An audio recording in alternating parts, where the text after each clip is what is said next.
Gloire à Dieu, il n'a pas de chouchou, ce qu'il fait pour l'un, il veut le faire pour tous.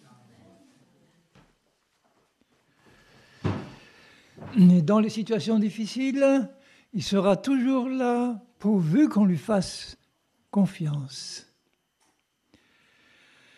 Donc je voudrais cet après-midi détailler un peu ce que j'ai commencé à aborder ce matin, quand j'ai dit que nous devions croire seulement. La chose la plus simple au monde, c'est croire seulement ce qu'il dit sans s'occuper de rien d'autre. Et j'ai ajouté que pour croire de cette manière-là, il faut vraiment faire confiance à Dieu et qu'on a du mal à faire confiance à un Dieu qu'on ne connaît pas bien. Alors, je voudrais revenir à une parole de Jésus dans l'évangile de Jean, au chapitre 17 de Jean, cette belle prière qu'il fait pour nous avant d'aller à la croix.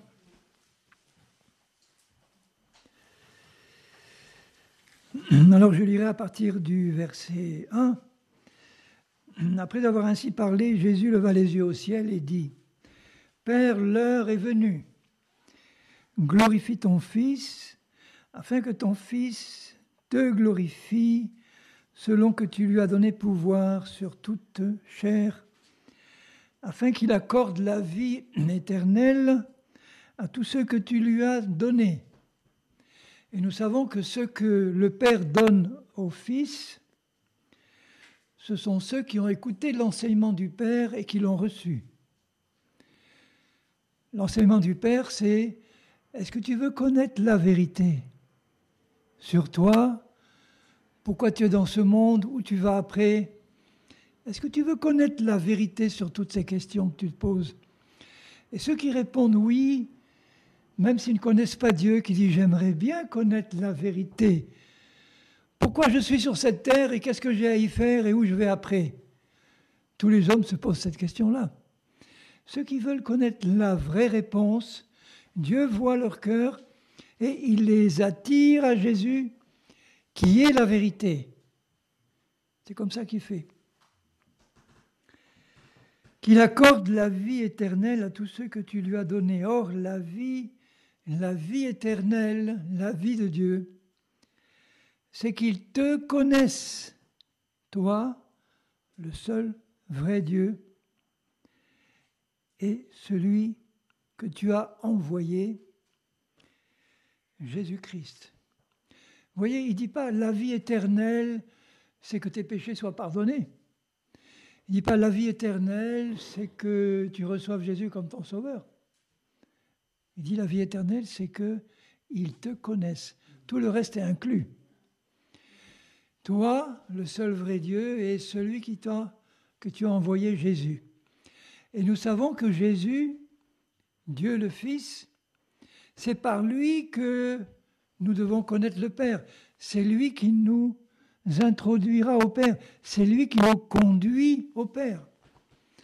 Donc la connaissance du Père passe par la connaissance du Fils.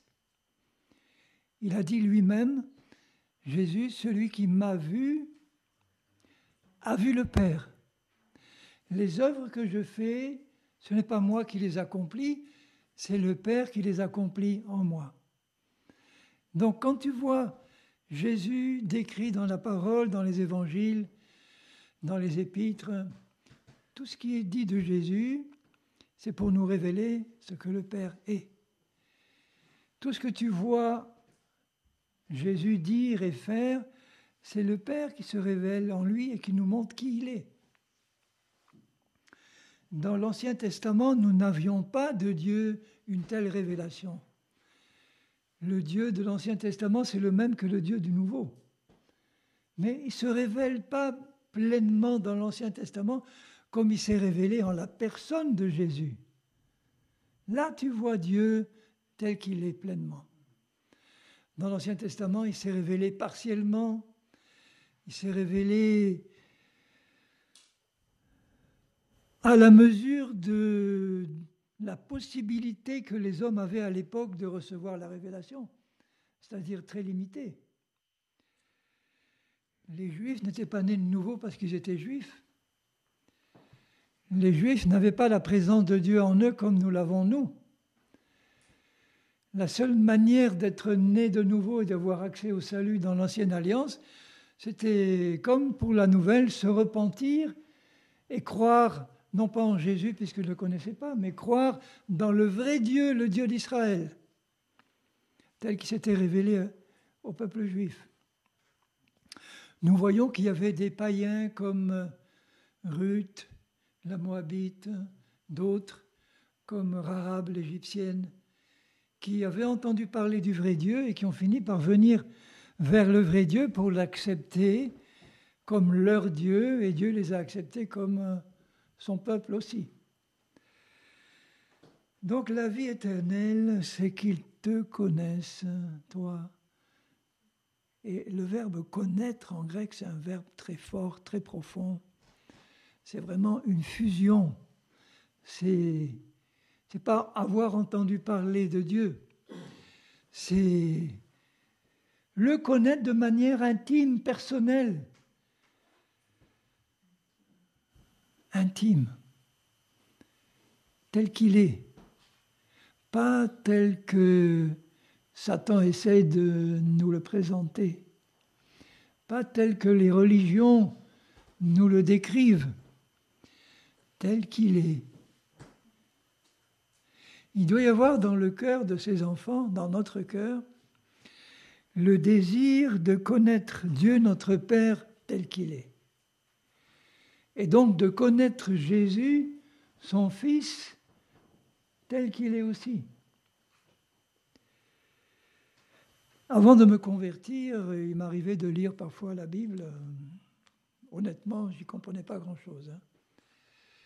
Mais quand même, en lisant les évangiles, quand je lisais les descriptions de ce que Jésus disait ou faisait, j'avais dans mon cœur de l'admiration pour cet homme-là.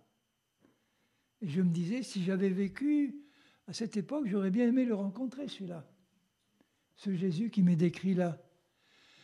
Mais pour moi, Jésus, c'était quelqu'un d'inaccessible. Je ne voyais pas comment pouvoir entrer en contact, en communication avec ce Dieu-là, qui était pour moi dans le ciel, loin, loin, loin. Peut-être qu'on pouvait l'approcher au travers de la Vierge Marie et des saints, à condition de savoir comment s'y prendre. Mais un contact personnel, vivant, direct, intime avec Jésus, pour moi, c'était impensable. Je ne voyais pas comment. Donc, ne voyant pas comment, je n'étais pas trop intéressé de savoir comment, puisque pour moi, ce n'était pas possible. C'était réservé à quelques grands saints d'avoir cette communion-là avec Dieu. Mais quand j'ai reçu le Seigneur comme sauveur et que j'ai compris que j'étais un pécheur et que Jésus est mort pour moi, ça a été la première étape de la connaissance de Dieu, de réaliser qu'il est mort pour moi à la croix et d'accepter son pardon. Bon, déjà, ça a ôté une partie des obstacles entre Dieu et moi. Je suis pardonné, mais je ne connais pas encore ce Dieu-là qui m'a pardonné. Je ne peux pas dire que je le connais. Je commence à le fréquenter timidement.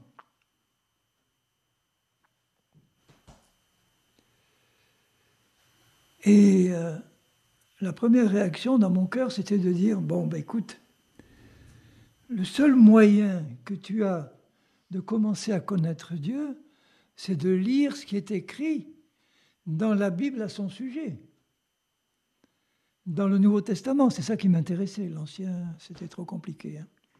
Mais lire les évangiles, voir Jésus agir, l'entendre parler dans la parole, voir comment il se comportait sur la terre quand il y marchait, voir cette qualité d'amour qui manifestait dans ses paroles et dans ses actions. Ça m'a intéressé pendant toute la première année de ma conversion, de lire les évangiles, essentiellement les évangiles. Les épîtres, oui, mais c'était un peu plus difficile d'accès au début. Alors que les évangiles te décrivent la vie de Jésus, ses paroles, ses actions, ce qu'il faisait. Et qu'est-ce que je vois dans les évangiles? Je vois un homme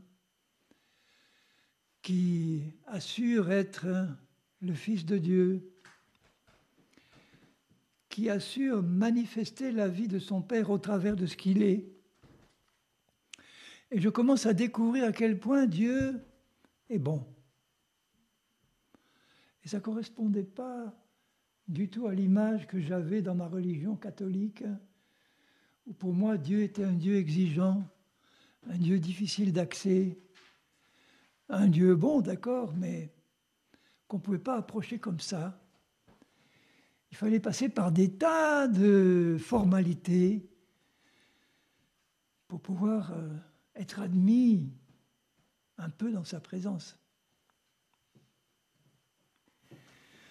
Donc c'est la révélation de l'amour de Dieu pour nous au travers de Jésus dans le Nouveau Testament qui a suscité en moi, dans mon cœur, une réaction d'amour en retour d'un Dieu que je ne connaissais pas encore bien. De dire, ce Dieu-là, je commence à réaliser à quel point il nous a aimés, au point d'envoyer son Fils mourir dans de telles souffrances pour nous racheter. Je commence à réaliser ce que ça a coûté à Jésus. Je commence, Et donc, je commence à réaliser ce que ça a coûté aussi à son Père de nous envoyer son Fils sur la croix. Et en commençant à réaliser ça, c'est pas autre chose que la révélation de l'amour de Dieu pour moi qui a commencé à grandir. Et finalement, cette image fausse, incomplète que j'avais du vrai Dieu, a petit à petit été remplacée par une meilleure compréhension de ce que Dieu est en réalité, au travers de la personne de Jésus. Quand je vois Jésus devant la femme adultère, par exemple, la loi de Dieu ordonnait de la lapider, parce qu'à l'époque, pour supprimer le péché, il fallait supprimer le pécheur. C'est le seul moyen. Avec Jésus, il voit la femme adultère, et puis les pharisiens, les religieux qui disent « Jésus, qu'est-ce que la loi a dit à propos d'une telle femme? Il faut la lapider. Qu'est-ce que tu en penses, Seigneur, toi ?» Et vous connaissez la réponse merveilleuse de Jésus. Que celui parmi vous qui est sans péché lui jette la première pierre. Alors là, ils étaient tous coincés. Du plus vieux au plus jeune, ils sont tous partis. Et Jésus se tourne vers cette femme et il dit « Femme, où sont tous ceux qui te condamnaient ?» Il n'y en a plus un seul. Moi, je ne te condamne pas non plus. Alors là, toute la loi disparaît d'un coup, là. Il n'y a plus de loi. Il n'y a que l'amour et la grâce de Dieu. Dieu peut enfin manifester ce qu'il est au travers de ce Jésus-là qui lui dit « Je ne te condamne pas non plus ». Parce que Jésus savait qu'il allait être condamné pour elle. Donc il ne pouvait plus la condamner. Va et ne pêche plus. Et je suis sûr que dans le cœur de cette femme-là, elle a dû se sentir tellement bien.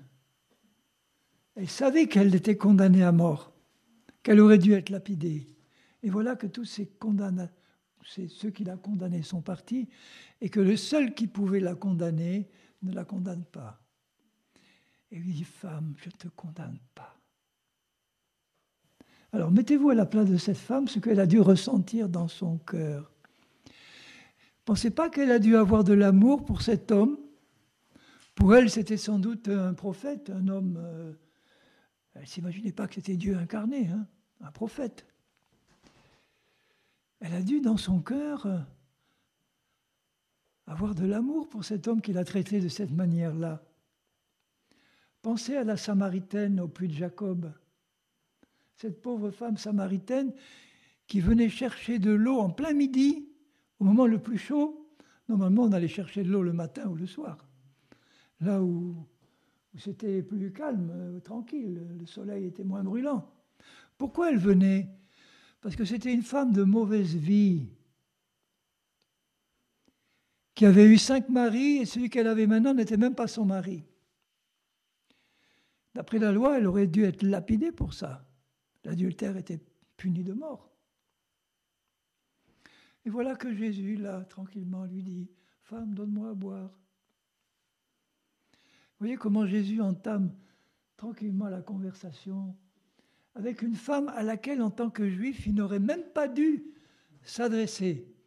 Parce que les Juifs haïssaient les Samaritains, qui étaient des renégats, des descendants de mélange de Babyloniens et de Juifs. Ils ne supportaient pas le contact avec un Samaritain. « Ne me touche pas, tu n'es pas pur. » Et voilà que lui, le Juif, habillé en Juif, s'adresse à cette femme gentiment et lui dit « Femme, donne-moi à boire. » Elle ne comprenait pas. Et puis il lui dit « Mais tu sais, elle dit, mais tu n'as rien pour puiser. » D'accord, mais écoute, l'eau, si tu bois de cette eau, tu auras toujours soif. Hein. Mais avec l'eau que je te donnerai, je simplifie les paroles de Jésus, tu n'auras plus jamais soif. Ah, mais donne-moi de cette eau-là. Vous voyez comment il stimule l'intérêt spirituel de cette femme qui ne comprenait pas de quelle eau il s'agissait. Et puis il lui dit, va chercher ton mari. Vous voyez, pas d'accusation. Un religieux lui a dit, je vois que tu as été marié 5 fois et que l'homme avec qui tu vis, avec un ton de condamnation, mais va chercher ton mari et amène-le un peu ici. Ah, elle a été honnête. Seigneur, je n'ai pas de mari. Elle disait vrai, elle vivait en concubinage avec le 6e. Tu as eu raison de dire tu n'as pas de mari, parce que tu as eu 5 maris, et celui que tu as maintenant n'est pas ton mari. Mais il le disait avec tant d'amour et de paix, sans un seul esprit de condamnation et de jugement, que cette femme a dit dans son cœur, mais je vois que tu es prophète. Et là, elle expose à ce prophète la préoccupation qu'elle avait au fond de son cœur. Qu'est-ce qu'elle avait au fond de son cœur, cette femme de mauvaise vie? Mais où est-ce qu'il faut adorer Dieu? Vous, les Juifs, vous dites qu'il faut adorer à Jérusalem, et nous, les Samaritains, on doit adorer sur cette montagne-là. Alors, dans le cœur de cette pauvre femme, sa question du fond de son cœur, c'est « Mais où est-ce qu'il faut adorer Dieu alors ?» J'aurais bien envie de l'adorer, mais où il faut aller? Femme, le moment vient, et il est venu, où les adorateurs que le Père recherche, l'adorent en esprit et en vérité. Pas à Jérusalem, pas là, mais dans leur cœur, en esprit et en vérité. Ah, c'est vrai, nos pères nous ont dit que le Messie que nous attendons depuis si longtemps, il doit venir. Vous voyez ce qu'il y avait dans le cœur de cette femme? Où il faut adorer. Et je sais qu'on m'a dit qu'un jour, le Messie viendrait, loin de Dieu, celui qui était loin de l'Éternel, il devait venir. Et qu'est-ce qu'il lui dit, Jésus? Il lui dit ce qu'il n'a jamais dit en public. Il a juste dit à la fin, quand il a été amené devant Caïphe, le souverain sacrificateur, qui lui dit « Je t'adjure par le nom du Dieu vivant, dis-nous si tu es le Christ. » Tu l'as dit. Et là, il hurle au blasphème et ça suffit pour qu'il l'envoie à la mort. mais à cette simple pécheresse, cette femme qui avait eu 5 maris, qui vivait en concubinage avec un 6e. Il n'a pas condamné. Et il lui dit avec amour, « Je le suis, moi qui te parle. »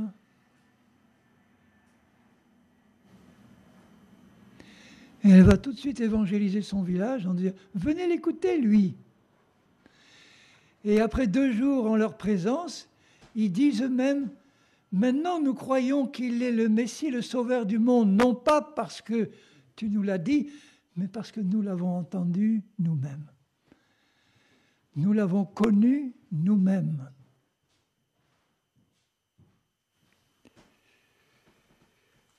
La vie éternelle, c'est qu'ils te connaissent, toi, le seul vrai Dieu, et celui que tu as envoyé.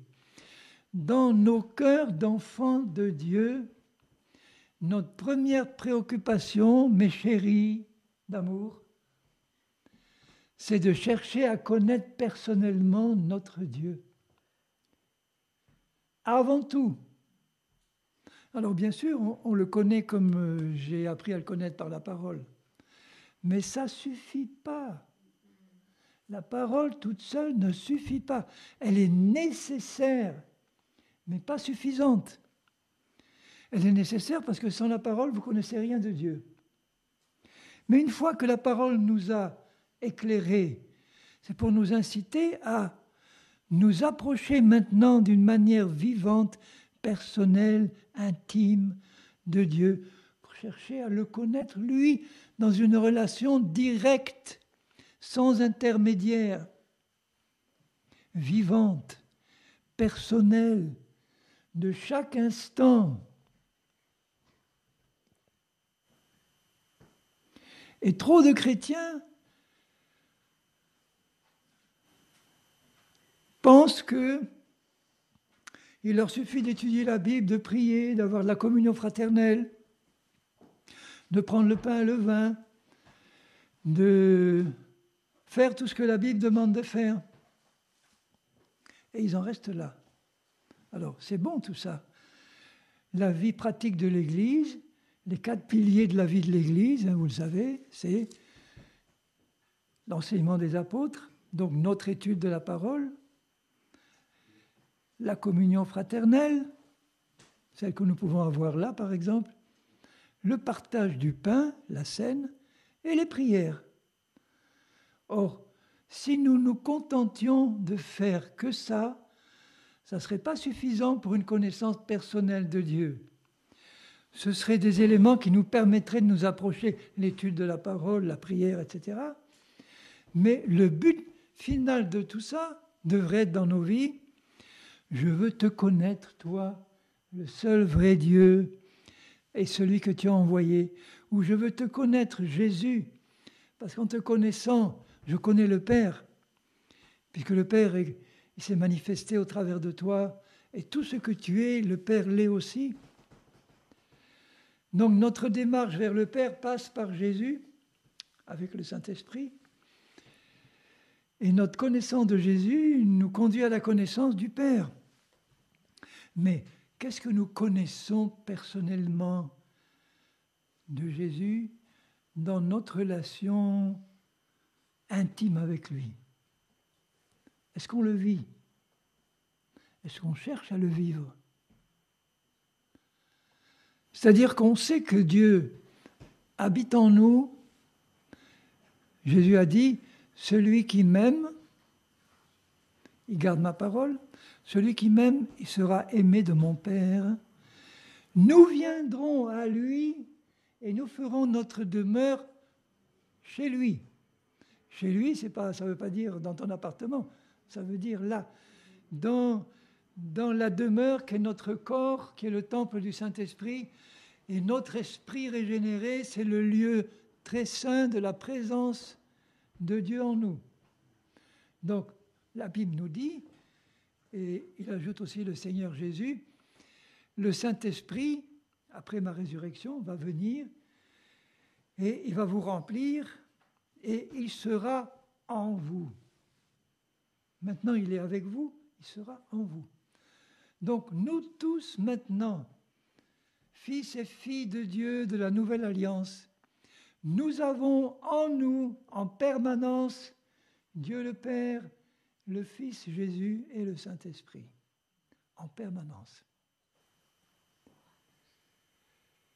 Comment vivons-nous notre vie pratique de tous les jours? Est-ce qu'on la vit comme si c'était à nous de résoudre tous nos problèmes avec les outils que Dieu nous donne, sa parole, la prière, etc. Si on essaye de résoudre nos problèmes comme ça, on n'y arrivera pas. Ce n'est plus moi qui vis, c'est Christ qui vit en moi, dit Paul. Hein. Donc tout ça est nécessaire pour nous donner une première révélation de ce que Dieu est, pour nous inciter à nous approcher personnellement de Jésus et de Dieu, dans une relation qu'il faut qu'on apprenne à rendre permanente.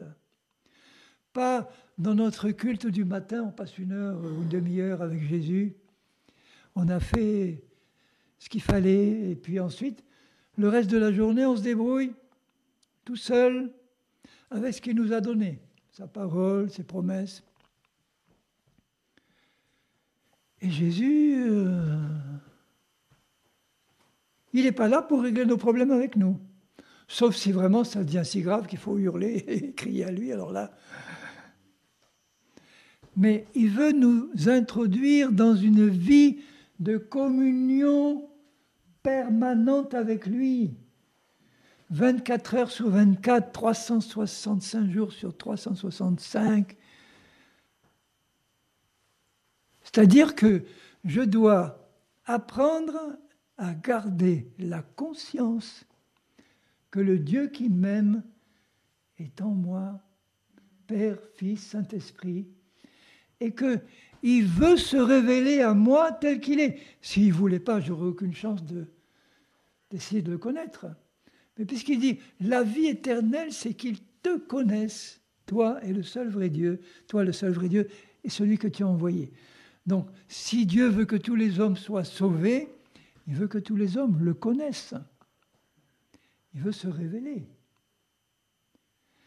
Et donc, c'est quelque chose qui doit m'inciter à m'approcher de lui tel que je suis, sans aucun esprit de condamnation. Approche-toi avec assurance du trône de la grâce afin d'être secouru dans tous tes besoins, parce qu'il veut me secourir dans tous mes besoins, dans tous mes problèmes, dans toutes mes difficultés, au milieu de toutes mes tempêtes. Il est là-dedans. Et vous pensez que Dieu ne veut pas s'intéresser aux plus petits de mes problèmes? J'écoutais une sœur me dire, il y a 2 heures, me dire, dans ma famille, c'est une famille chrétienne, mais plutôt traditionnelle, leur point de vue, c'est surtout, il ne faut pas déranger Dieu, sauf si ça devient vraiment important. Essayons de résoudre tous nos problèmes sans jamais le déranger. Bon, avec une telle théologie, on ne va pas très loin dans la connaissance de Dieu, hein, et dans la communion avec Dieu. Alors que le mot communion, en grec, ça veut dire une commune union, une fusion de cœur à cœur, où on est en relation intime avec quelqu'un qui nous aime d'un amour qu'on ne peut pas imaginer, et que quand on a la révélation de cet amour, on ne peut que lui rendre. Nous l'aimons, dit la parole, parce qu'il nous a aimés le premier. On a compris qu'il nous a aimés le premier. Alors qu'on n'était pas digne d'être aimé, qu'on n'était rien du tout, des pécheurs perdus. Il a tant aimé ce monde-là qu'il a donné Jésus pour nous sauver. Pour que quiconque croit ne périsse pas, mais qu'il ait la vie éternelle, c'est-à-dire qu'il ait la connaissance de Dieu et la communion avec Dieu. Dans un couple chrétien, l'amour de l'un pour l'autre ne suffit pas. Il faut qu'il y ait une communion, un partage, une confiance. Alors c'est sûr que si on a été blessé par un conjoint charnel, et que nous-mêmes on l'a blessé parce qu'on est charnel, ce n'est pas des conditions qui favorisent l'échange et la communion, parce qu'on se méfie. On a été blessé, on n'ose pas partager, on n'ose pas aller trop loin dans l'exposé de ce qu'on ressent et de nos souffrances, parce que on a ramassé des coups, parce qu'on a été jugé, parce qu'on a été rejeté. Et ça se passe constamment entre chrétiens charnels. Mais avec Dieu, non. Notre communion les uns avec les autres passe d'abord par notre communion avec Dieu. Plus nous allons développer notre connaissance de Dieu par une pratique de la communion avec lui de chaque instant. Ça veut dire quoi concrètement?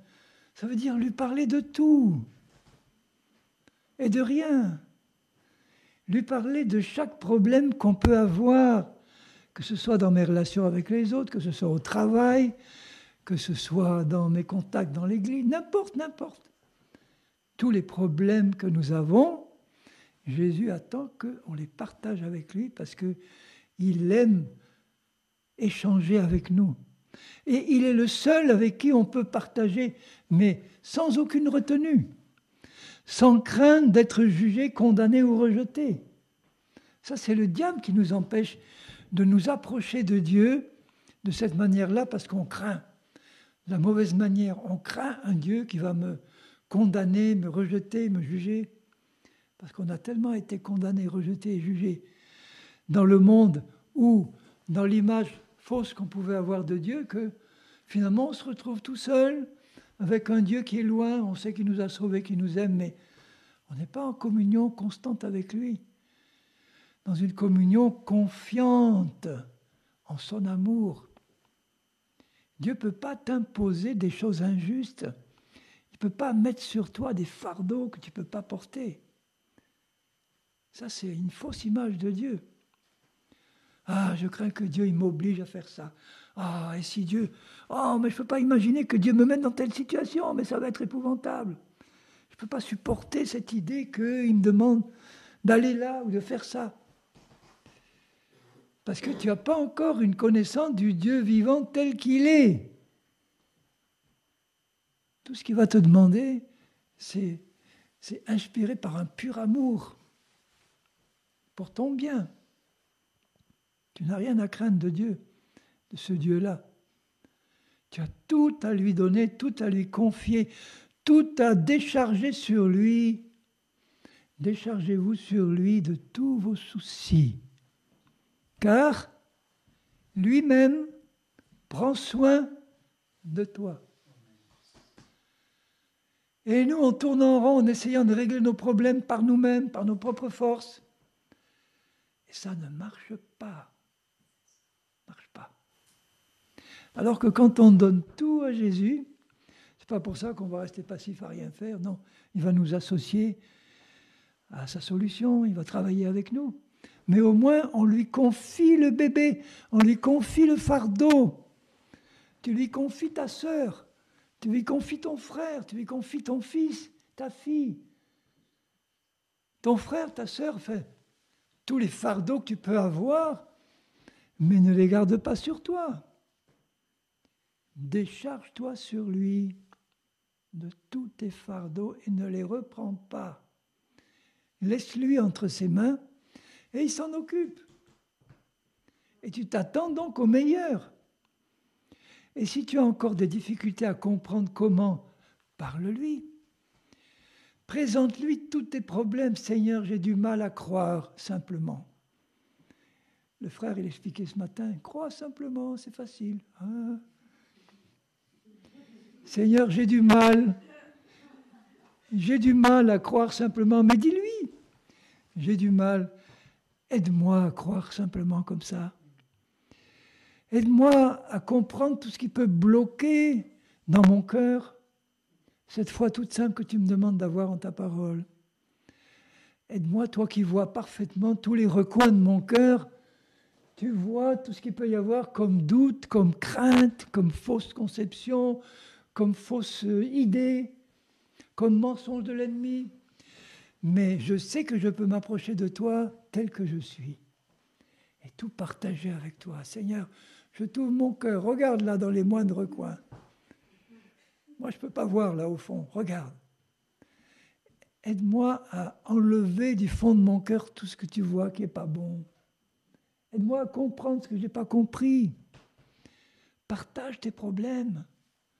Aide-moi à comprendre comment aimer ma femme comme tu l'aimes, toi. Ou ton mari, ou ton frère, ou ta sœur. Puisqu'il nous demande de nous aimer les uns les autres comme il nous a aimés. Hein. Aime ton prochain comme toi-même. Aimez-vous les uns les autres comme je vous ai aimés. Ben Seigneur, j'y arrive pas et il faut que tu m'expliques comment. Sois honnête, sincère, simple avec ton Dieu. Tout honnête. Présente-lui tel que tu... Voilà, tel que je suis, Seigneur, voilà. Oui, je t'avoue, j'ai de l'incrédulité. Je t'avoue, là, il y en a un que je ne peux pas supporter. Et c'est le plus proche. Alors, Seigneur, aide-moi. Aide-moi. C'est quand même pas une prière compliquée, hein. C'est la prière que Pierre a fait quand il coulait. Jésus au secours. Bon, je te relève d'abord et après je te reproche d'avoir manqué de foi. Aide-moi, Seigneur, aide-moi. Donc tu vois, dans tous les problèmes de ta vie de tous les jours, bon, vous n'allez pas me dire que vous n'avez pas de problème. Hein. Il y en a des grands, des petits, des moyens, mais Jésus aime partager tout, que je partage tout avec lui. Parce qu'il est là, et même si tu n'entends pas sa voix de manière audible, lui, il t'entend très bien, et il va t'apprendre à reconnaître la manière dont il parle, lui. Dieu ne parle pas toujours par une voix audible. Hein.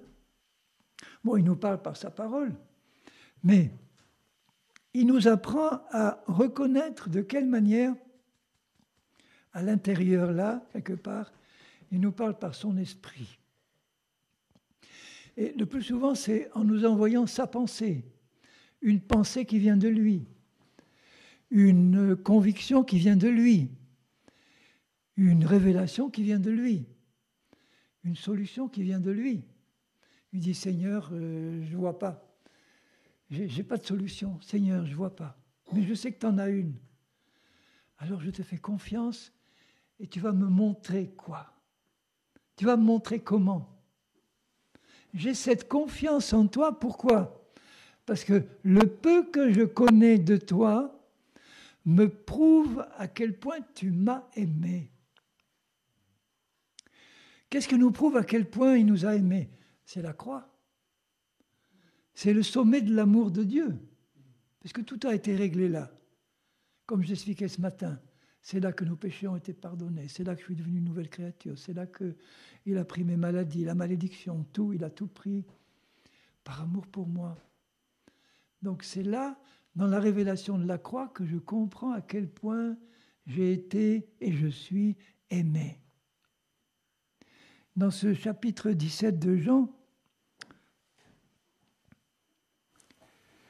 il dit au verset 13, Jean 17, 13, « Maintenant je vais à toi et je dis ces choses dans le monde. » Donc il leur donne encore ces dernières paroles des chapitres 14, 15, 16, 17, là. Ce qu'il leur dit, il leur dit, « Je leur dis ces choses dans le monde afin qu'ils aient en eux ma joie parfaite. » Et je crois que la joie parfaite, on ne peut l'avoir que dans une communion personnelle, vivante avec Jésus, où on ose s'approcher de lui pour partager tous nos problèmes, tous nos soucis, et les lui confier tranquillement, avec confiance. Seigneur, moi je ne m'en sors pas, et si j'essaie de m'en sortir par mes propres forces, je me mets sur le dos un fardeau si pesant qui va m'écraser. Alors Seigneur, une fois pour toutes, je me décharge sur toi. Je me décharge. Le mot est très fort. Je jette sur toi tous mes fardeaux. Ich werfe. Je jette sur toi tout ça. Parce que toi, tu as les épaules larges pour t'en occuper toi-même et tu me le demandes. Et une fois que je m'en suis déchargé, j'ai plus de soucis. Sauf si je reprends mon fardeau dès que je l'ai quitté. Hein. Non, non. Tu t'en occupes, Seigneur. Il veut que nous voyions, il veut que nous ayons dans notre cœur et que nous le ressentions une joie parfaite. Bien sûr, on a la joie parfaite dans notre esprit régénéré. Dans notre esprit régénéré, nous avons l'amour, la joie, la paix, tout y est. On ne le sent pas forcément dans notre âme, mais je suis persuadé que Dieu veut qu'on le ressente, puisqu'il dit là, je veux que vous ayez ma joie parfaite. Ça sous-entend qu'il veut qu'on la ressente, qu'on la joie, qu'on la vive. Hein. Et on ne peut pas la vivre autrement que dans cette relation personnelle, amicale. Jésus est un ami. C'est un sauveur, c'est notre Dieu, c'est notre Seigneur. Mais c'est un ami. Je ne vous appelle plus serviteur, je vous appelle mes amis. Et un ami ne cache rien à son ami. L'ami tel qu'il est lui. Et on n'a rien à lui cacher. Et quand il dit au verset, toujours dans le même chapitre, verset 20 et suivants, c'est pas pour eux seulement, mes disciples de ce moment-là que je prie, mais pour tous ceux qui croiront en moi par leur parole, afin que tous soient un, comme toi, Père, tu es en moi, et comme je suis en toi. Donc il est en train de prier pour que nous soyons un, comme le Père et le Fils sont un. Entre le Père et le Fils et le Saint-Esprit, il y a une communion parfaite. Il n'y a aucune opposition, aucun tiraillement, rien. Ils sont dans une union, dans une communion parfaite, d'accord complet. Ils sont en communion parfaite, le Père, le Fils et l'Esprit. Un seul Dieu en trois personnes. Et il est en train de prier pour que nous soyons dans la même communion. Est-ce que vous pensez que cette prière a été exaucée? Elle est exaucée actuellement. Il faut savoir comment rentrer dans cette communion entre nous. C'est très simple, comme toutes les choses de Dieu. C'est nous qui les compliquons. Si nous parvenons à être, chacun de nous, écoutez bien, si nous parvenons comme Dieu le veut, à être en communion avec lui, nous serons automatiquement en communion les uns avec les autres. Parce que qu'est-ce qui bloque la communion entre nous? C'est la chair, c'est les mauvaises réactions, c'est l'orgueil, la haine, etc., l'égoïsme. Ça empêche d'être en communion. Ça brise la communion. Vous l'avez vécu dans votre couple si vous êtes marié. En tout cas, si vous êtes jeune marié, vous n'allez pas tarder de le vivre. C'est-à-dire, une fois que la période de grâce est terminée, les disputes commencent.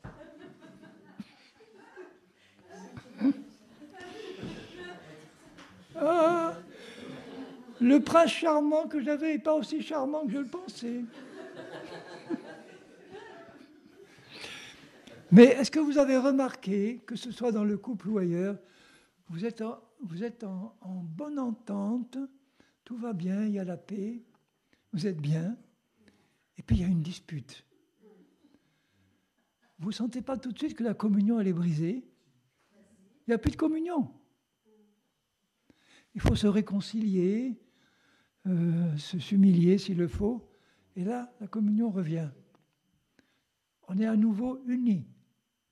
Donc vous voyez que ce qui bloque la communion, c'est qu'on marche encore selon la chair, partiellement au moins, et que plus on apprend à marcher selon l'esprit, plus la communion entre nous grandit. Mais quand on apprend à marcher par l'esprit, c'est d'abord notre communion avec Dieu qui grandit. Parce que qu'est-ce qui bloque ma communion avec Dieu? C'est la chair. Si je marche dans le péché et dans la chair, je vais être dans un esprit de culpabilité.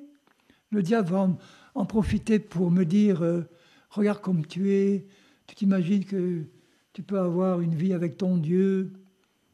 Regarde un peu le Dieu qui est saint et toi, regarde comment tu te comportes. Donc il va tout faire pour nous empêcher de nous approcher de Dieu tel que nous sommes pour recevoir son pardon et puis c'est fini. Quand Dieu te pardonne, il te pardonne instantanément et il n'en parle plus. C'est fini. Il ne remet plus ça sur la table. Oui, je t'ai pardonné, mais hier tu m'en as fait voir. Hein. D'accord, je t'ai pardonné, mais tu as intérêt à plus recommencer. Oui, mon chéri. Donc petit à petit, le Seigneur nous apprend à comprendre comment développer notre communion avec lui. C'est simple, en croyant que nous sommes ce qu'il dit que nous sommes en Christ. Il dit que nous sommes de nouvelles créations, recréées à l'image de Jésus, ça c'est notre esprit. Et au niveau de notre âme, on a besoin de le savoir et de le croire pour que ce que je suis dans l'esprit commence à descendre dans ma vie pratique. Est-ce que je vous l'ai déjà dit ça? Si jamais je ne vous l'ai pas dit, je recommencerai à le dire.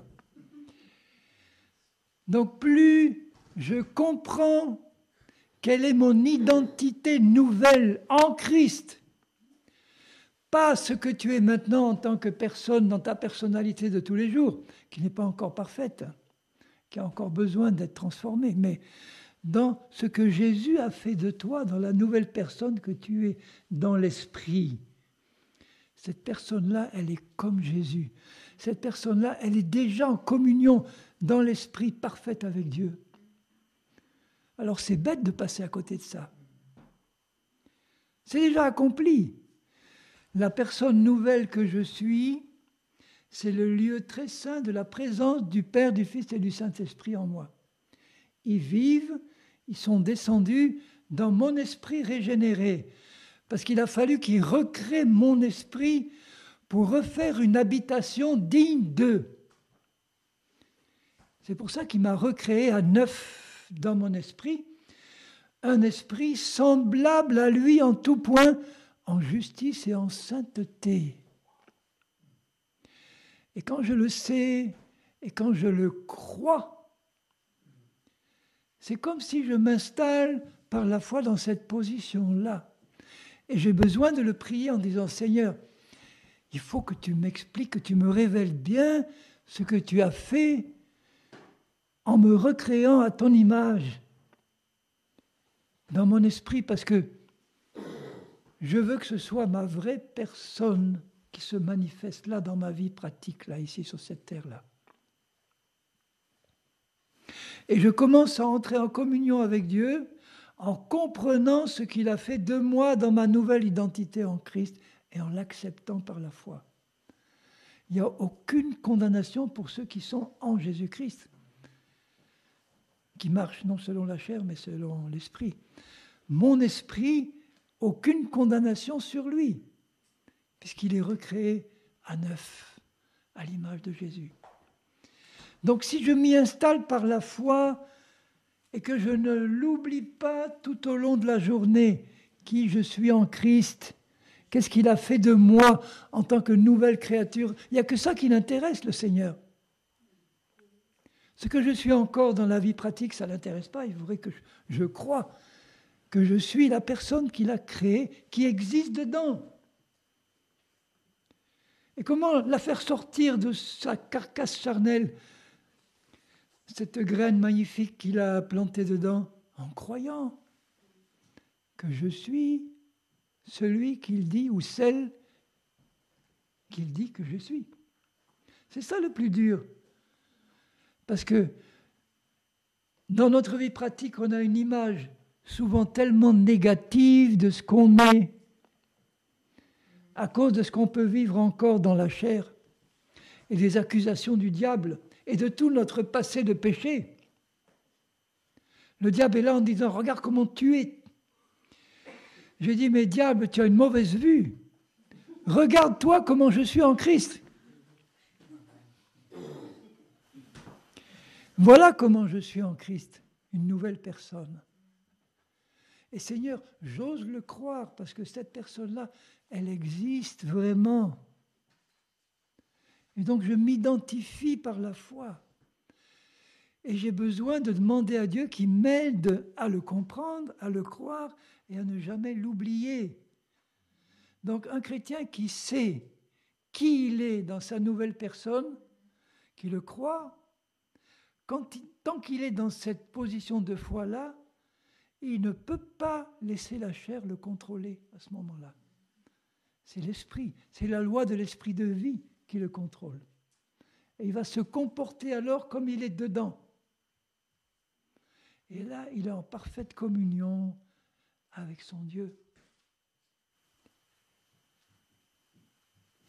Et s'il y en a deux comme ça, si deux chrétiens ont réussi à comprendre et à croire ça, lorsqu'ils se rencontrent, ces deux-là, ils savent immédiatement qu'ils sont dans l'esprit.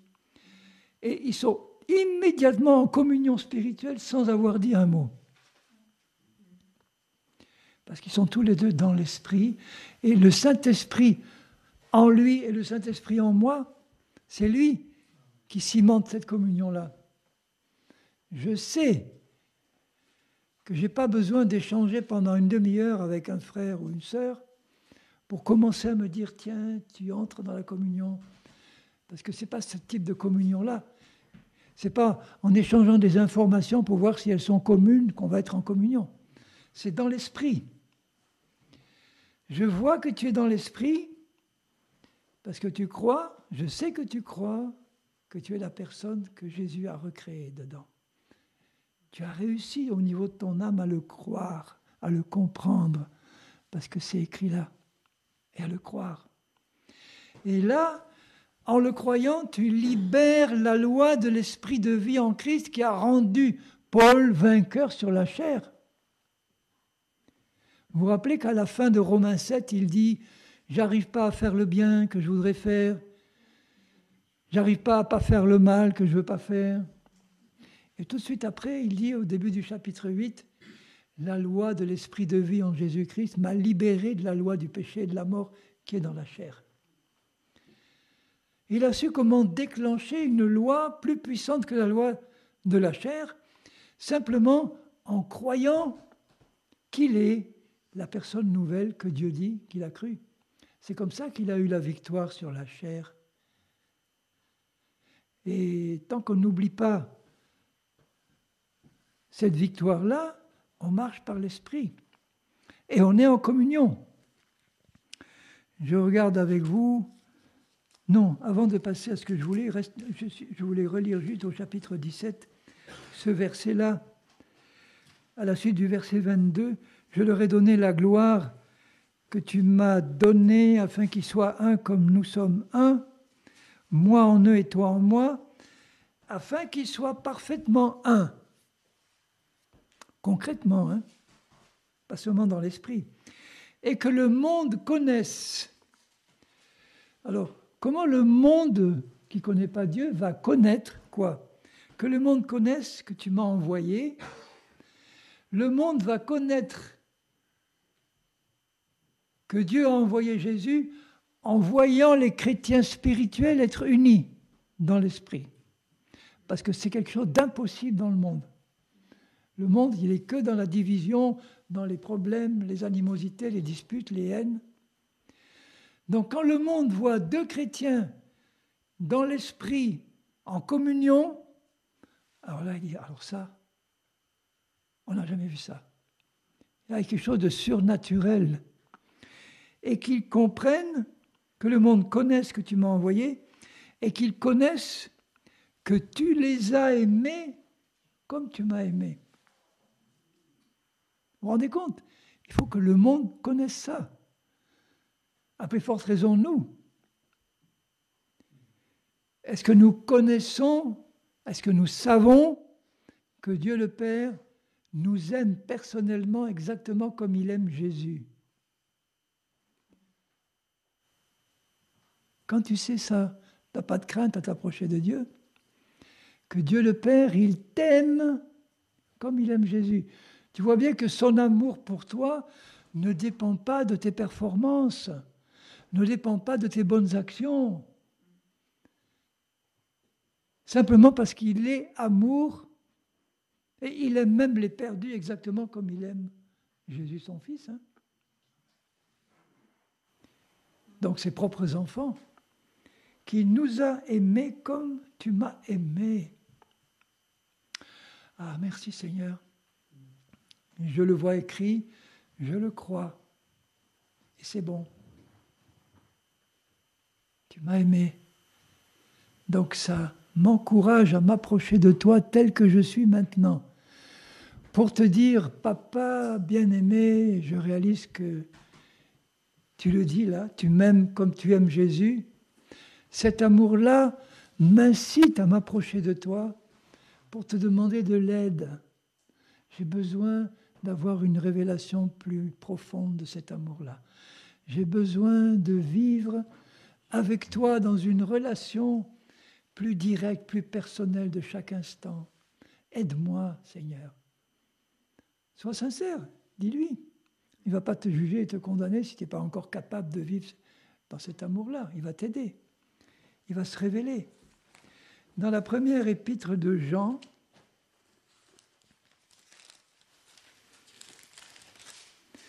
Paul a eu la révélation de la croix.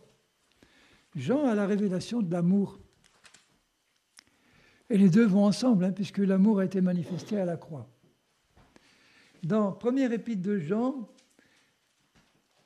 au chapitre 1er, verset 1er, ce qui était dès le commencement. Au commencement était la parole était avec Dieu, et la parole était Dieu. Il parle de Jésus. Ensuite, il dit dans l'évangile de Jean, la parole a été faite chair et s'est manifestée au milieu de nous. Dieu le Fils. Là, il dit un peu la même chose. Ce qui était dès le commencement, ce que nous avons entendu, donc il parle en tant que témoin de Jésus, qui l'ont vu, entendu pendant 3 ans et demi, qui l'ont vu mort et ressuscité. Il est resté 40 jours avec eux après sa résurrection, parler du royaume de Dieu. Ils l'ont vu monter au ciel. Eh bien, tout ce que nous avons entendu, ce que nous avons vu de nos yeux, ce que nous avons contemplé, que nos mains ont touché, je parle en tant que témoin personnel de Jésus, concernant la parole de vie qui est Jésus. La vie a été manifestée. La vie éternelle, c'est qu'ils te connaissent. La vie a été manifestée pour qu'on connaisse Dieu. Et nous l'avons vu, il aurait pu dire nous l'avons connu, et nous lui rendons témoignage. Un témoin ne peut pas raconter autre chose que ce qu'il a connu et vu. Sinon c'est un faux témoin, où il entend par oui-dire. Les vrais témoins, c'est les témoins oculaires, là, ceux qui ont vu, qui ont expérimenté. La vie a été manifestée, nous l'avons vue, nous lui rendons témoignage, et nous vous annonçons la vie éternelle. Il nous annonce qu'il est possible de connaître Dieu maintenant. La vie éternelle, c'est qu'ils te connaissent. Nous vous annonçons qu'il est possible de connaître Dieu et celui qui l'a envoyé. Parce que le péché a été ôté. Parce que la condamnation a été levée. Tu n'es plus condamné, tu n'es plus coupable de rien. Tu es pardonné. Tu es né de nouveau. Et ton père te tend les bras et dit, viens mon chéri, ma chérie, viens. Je veux entrer en communion avec toi. Te parler comme à un ami. Partager mes secrets avec toi. Viens. Oui, papa, j'arrive. Je te saute sur les genoux et il me serre dans ses bras. C'est ça, mon Père céleste. On est devant lui comme des tout petits enfants qu'il aime prendre sur ses genoux et serrer dans ses bras. C'est comme ça que je me vois devant mon Père. Je te saute sur les genoux, papa, et je sais que tu me prends dans tes bras. Et tu me serres contre ton cœur et je suis bien là. Avec Jésus, ton Fils, avec moi, qui a donné sa vie pour moi pour que ça soit possible, ça. Cette communion avec toi. Alors, on vous l'annonce, verset 3, à vous aussi, afin que vous aussi, vous soyez en communion avec nous. Il montre bien que le seul moyen d'être en communion les uns avec les autres, c'est que nous soyons en communion avec celui que Dieu a envoyé. Et c'est ça sa volonté. Donc, puisque c'est sa volonté, que lui le veut et moi je le veux, c'est possible d'avoir cette communion-là avec Dieu. Une commune union de tout, un partage de tout. Dès que tu as un petit problème dans ta vie, parle-en à Jésus. Si tu as du mal à allumer ta cuisinière, parle-en à Jésus. Il va t'aider. Plus petit de tes problèmes, il est là. Et il est le grand spécialiste de tout. J'ai connu personnellement un frère qui a traversé une période difficile dans sa vie. Il avait pratiquement plus d'argent. Il avait une vieille déesse, vous savez, les déesses d'avant, là. Et il circulait avec sa vieille déesse pourrie, avec ses enfants, sur une route. Et en passant sur un chaos, boum, boum, la déesse a stoppé. Et il a regardé en dessous et il a vu qu'il y avait, alors je ne sais pas si c'est la barre de direction ou quelque chose qui était tordu. Et il n'avait pas les moyens de le faire réparer. Et il m'a dit lui-même, parce c'est lui qui me l'a raconté, on a prié avec mes enfants et sous nos yeux, Dieu a redressé la pièce tordue. Il peut tout. Il peut tout. Il n'avait pas les moyens. Il aurait pu trouver un autre moyen. Il aurait pu lui donner l'argent pour aller chez le garagiste. Bon. Si tu crois. Voilà. Rien n'est impossible à Dieu. Tout est possible à celui qui croit simplement. Je crois simplement. Donc, quel que soit le problème, Dieu a la solution d'une manière ou d'une autre. Pour l'un, il pourra prendre tel type de solution, pour l'autre, une autre, mais de toute manière, il y aura la solution. Et elle sera bonne parce qu'elle vient de Dieu. Et ça sera un moment de joie. Moi, je me mets à la place de ce frère et de ses enfants. Ah, ça y est, on repart. Après, il lui a donné les moyens de changer de voiture. Bon. Or, je lis au verset 3, pour que vous soyez en communion avec nous. Or, notre communion est avec le Père et avec son Fils Jésus-Christ. Vous voyez comment notre communion à nous peut être réelle. Notre communion à chacun, elle est avec le Père et avec son Fils Jésus. Recherchons cette communion-là avec lui et nous l'aurons entre nous. D'une part, il le dit, nous vous écrivons ces choses afin que votre joie soit parfaite. La parfaite joie du chrétien, elle est dans sa communion avec Dieu et dans sa communion avec les autres. Et ça manque ça. Moi, ça me manque de ne pas avoir plus de communion avec mes frères et mes sœurs. Donc je dis, Seigneur, si ça vient de moi, eh bien aide-moi. Il y a une part qui vient de moi, c'est sûr, mais aide-moi à changer ce qui vient de moi, bénis les autres pour que tu les aides à changer ce qui vient d'eux, parce qu'il y a un désir dans mon cœur d'être en communion avec mes frères et sœurs. Pas seulement de les aimer, parce que je peux aimer quelqu'un qui ne m'aime pas, mais je ne suis pas en communion avec lui. Dans l'amour, les deux s'aiment de l'amour de Jésus. Je dis souvent, parce que je l'ai vécu, la pire des choses dans ce monde, c'est d'aimer quelqu'un qui ne vous aime pas. C'est la pire des choses. C'est la plus grande souffrance. Alors mettez-vous à la place de Dieu, qui nous a aimés d'un tel amour, et qui voit que dans le monde, on ne lui rend pas, et que souvent dans son propre peuple, on ne sait pas lui rendre cet amour qu'il nous a donné, parce qu'on n'a pas compris vraiment qui il était.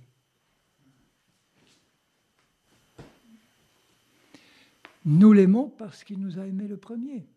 Donc plus j'ai la révélation de son amour, plus ça stimule en moi, en retour, de l'amour pour lui. Et ça va en boucle. Donc ne te laisse pas culpabiliser par le diable maintenant, qui parle à certains pour lui dire, tu vois, tu n'as jamais été dans cette relation avec ton Dieu, donc tu es un mauvais chrétien et tu ne vas jamais y arriver. Tu as 10, 20, 30, 40 ans de vie chrétienne et regarde où tu en es.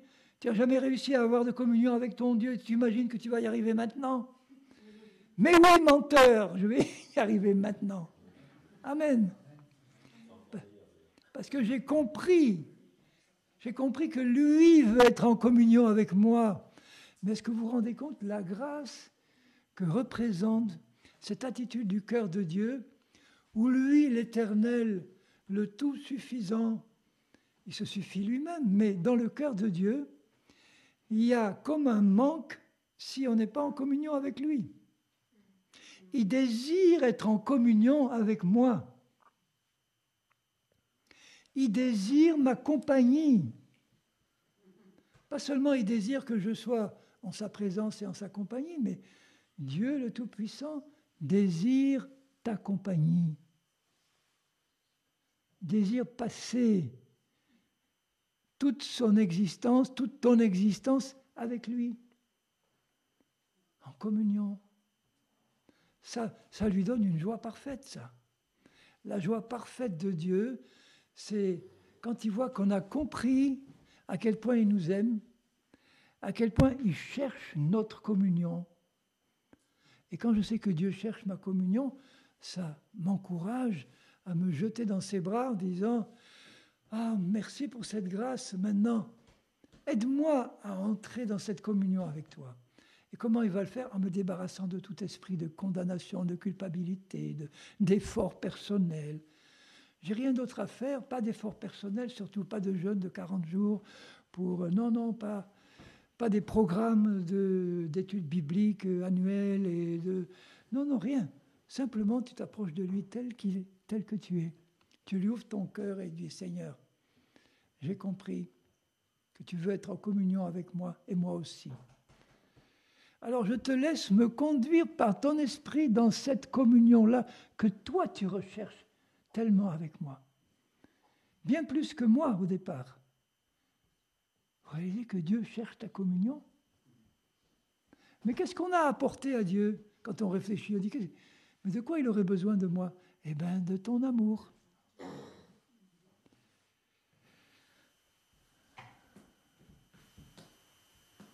Donc, il veut quelqu'un sur qui il puisse déverser son amour. Et ça, il le fait sur les bons et les méchants. Mais il désire aussi quelqu'un qui veuille entrer en communion avec lui. Parce qu'il est tellement merveilleux d'être connu. Et il veut se révéler. Nous écrivons ces choses afin que votre joie soit parfaite.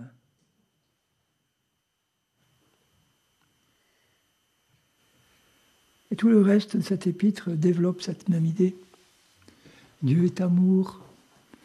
Voyez de quel amour le Père nous a aimés. Au chapitre 3, il dit, voyez quel amour le Père nous a témoigné pour que nous soyons appelés enfants de Dieu. Et si le monde ne nous connaît pas, c'est qu'il ne l'a pas connu. Parce que s'il connaissait Dieu, il nous connaîtrait aussi.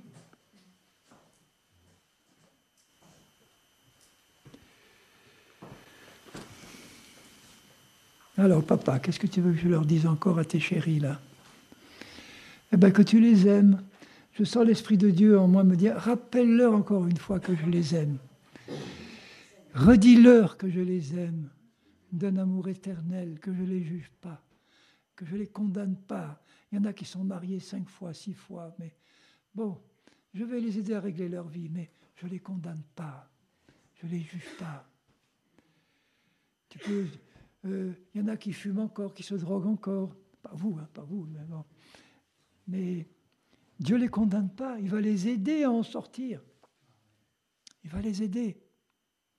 Et ils vont comprendre que je veux les aider à en sortir.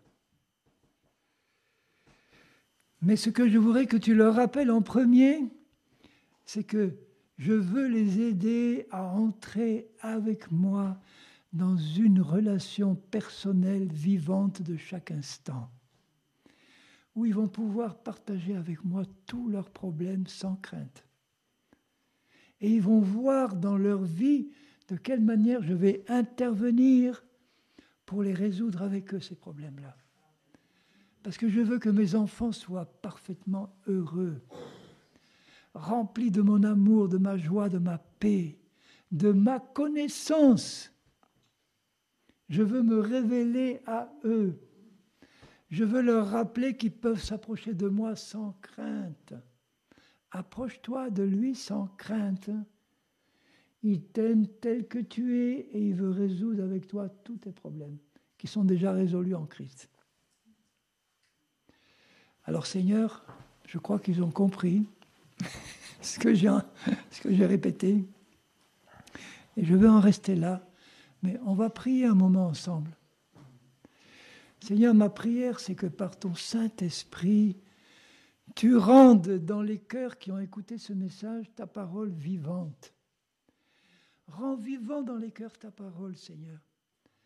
Et révèle à tous ceux qui ont du mal à l'avoir compris à quel point tu nous aimes, à quel point tu les aimes personnellement, comme des amis intimes, et à quel point tu veux entrer avec chacun de nous dans une communion de chaque instant, où on va pouvoir partager avec toi tous nos problèmes, librement, du fond du cœur, avec confiance, parce que tu es amour, Seigneur, et tu nous l'as prouvé en donnant Jésus à la croix. Alors aide-nous tous à avoir avec toi cette communion que tu recherches toi-même avec nous, parce que nous savons que c'est ainsi que nous pourrons l'avoir les uns avec les autres. Et que le monde verra à ce moment-là Christ manifesté dans l'unité que nous aurons manifestée dans nos vies entre nous. Parce que nous l'avons avec toi, Seigneur.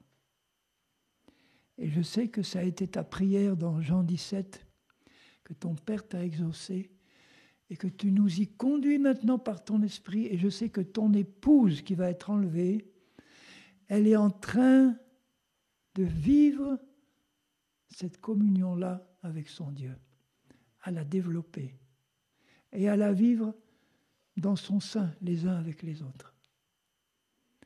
Parce que l'épouse que tu vas enlever, elle est pure, sans ride, ni tache, ni rien de semblable, mais sainte et irréprochable. Merci pour le don de ta parole vivante, Jésus, Père. Merci pour le don de ton esprit, le don de ta parole écrite, le don de l'héritage que nous avons en Jésus. Merci pour cette communion qui est le summum du bonheur parfait du chrétien, avec toi et entre nous. Et qu'il en soit ainsi pour chacun de nous, Seigneur. Personne ne passe à côté de cette communion-là. Et je sais que tu as la puissance de la réaliser dans la vie de ceux qui le recherchent aussi avec toi. Amen. Amen, amen. Alléluia.